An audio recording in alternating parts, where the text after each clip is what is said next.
Inmates of jails in Pakistan do not often have a reason to collectively rejoice, but a human decision by the federal government will have many female prisoners doing precisely that.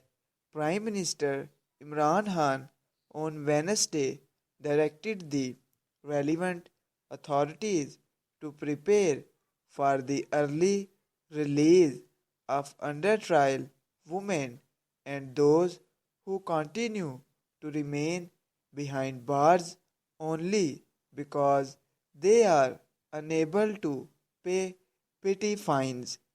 He said the government would pay the fines outstanding against female prisoners whose remaining sentence are less than 3 years so they could be released immediately.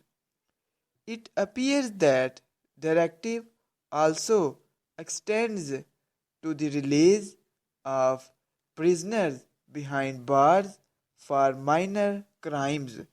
The Prime Minister's words constitute a movement towards compliance with the Supreme Court ruling in April which ordered the government to set free inmates suffering from mental or physical illness under trial, inmates 55 years or older, male under trial prisoners without any past convictions, and women and prisoners.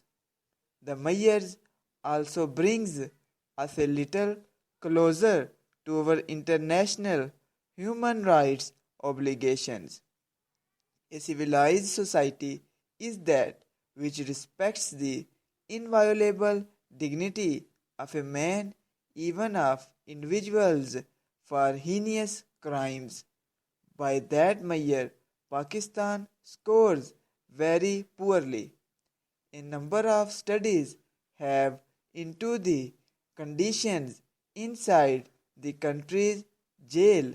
Most recently, a commission set up late last year by the Islamabad High Court to look into the violation of human rights violation in the prisoner system uncovered a disturbing facts.